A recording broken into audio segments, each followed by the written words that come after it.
Eddie, it's so nice to meet you. I thoroughly enjoyed the film. Do you want to tell us a little bit about how you got involved in the project initially? Yeah, I was. Thank you, man. That's kind. I was doing a play in New York, and I was sent this script, and it was a sort of moment in filmmaking history that I knew nothing about. I had never seen The Prince and the Showgirl, the film in which they make within My Week with Marilyn.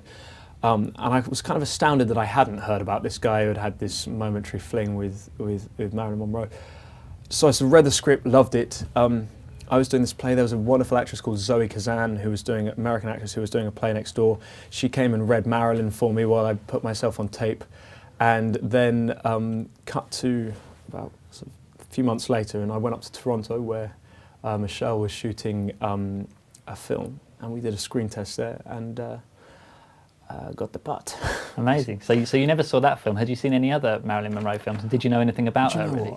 It's deeply humiliating to admit, but I kind of knew nothing. I mean, I'd seen the sort of icon images, the Andy Warhol images, and but I'm of a sort of appalling knowledge of film history. So one of the great things for me about this film was an excuse to sort of indulge in that, and I had no idea that she was as formidable an actress as she was. People often say that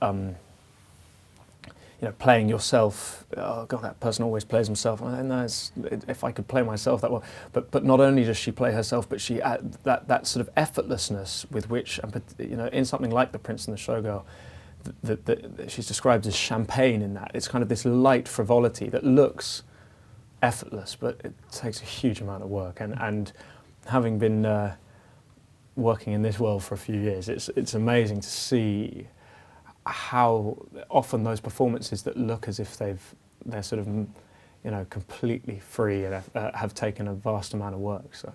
So you play Colin in the film. Yeah. How was that for you? So I read last night that he died in 2002, so obviously you couldn't meet him, but it's strange the fact this is a true story. How did you sort of get into character to be as much like him as possible? One of the great things about playing a character who's written as many diaries as he did, he wrote 2 pieces, The Prince, the Showgirl and Me, and My Week with Marilyn. And as an actor, that's a kind of amazing resource because you have literally moment by moment documented. So that was fantastic, and I think it was interesting because on the set you had Michelle and Kenneth really sort of feeling the weight of playing icons. So in some ways it was much easier for me, or at least I thought it was, until there was one day we were shooting on set, and the director was like, "I want you to come and meet Colin Clark's twin sister, Colette, and his widow and their son," which was amazing to meet them. But I'd sort of suddenly felt going, "Oh God!" I thought I'd sort of got off scot-free playing although a true life character. He wasn't an icon, and there I was meeting his family. So that was an amazing moment, and they seemed very generous. So it was lovely. Did they give you any tips about the sort of things that he did in real life that you could then take on board? No, I was. I think I was too nervous to ask. I was sort of in the zone, but it was wonderful. One of the great things about this film was we shot. It's set. The Prince and the Showgirl was shot in Pinewood. We shot it in Pinewood. Michelle Williams's dressing room was Marilyn Monroe's dressing room, and in the same way we shot at Saltwood Castle, which is where Colin Clark grew up, and that's and so there were loads of elements of like there's a moment where Colin is at the house that Marilyn Monroe is staying at, and he goes to the loo in the middle of the night and sees her sort of looking weak, and that was documented as happening, and that happened on that staircase. So there were kind of eerie moments of feeling like they were, feeling the history of spaces. You anchor the movie with this ridiculously brilliant cast. Yeah. How was that for you, sort of pulling all these, Kenneth Branagh and Michelle and Judy all together? Do you know what? It was a bit of a dream. There's a sense that I've watched a load of the British actors in this film for years, on stage and on screen.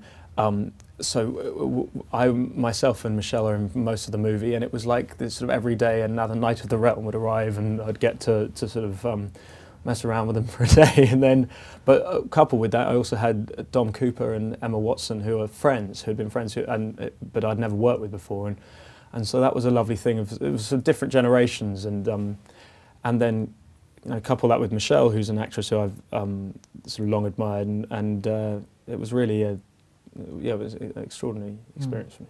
Was it actually Windsor Castle that you shot in when you went to visit? We didn't shoot inside Windsor Castle. We apparently got permission from the Queen to shoot outside. So the moment when we drive up to the gate, that was Windsor Castle. But no, I think it was. Let's say it was Hatfield House. I may have totally made that up, but yeah. You mentioned Pinewood. What was it like going to such an iconic studio and then transforming it back into the 50s? For me, it was great to see.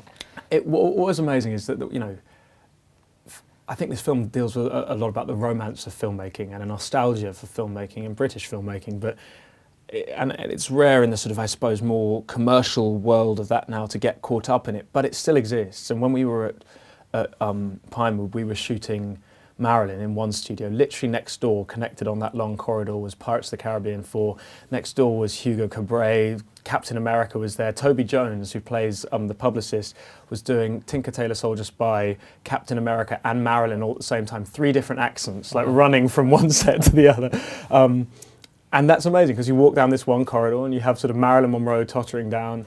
You then have a sort of dismembered pirate and a sort of French Parisian something or other. so that's the stuff that I think dreams are made of. So that was great. Fantastic. Well, like I say, I love the film and I can't wait for it to come out so everyone else can see it. Thank you very much for your time today. Oh, not at all. Lovely to see you again.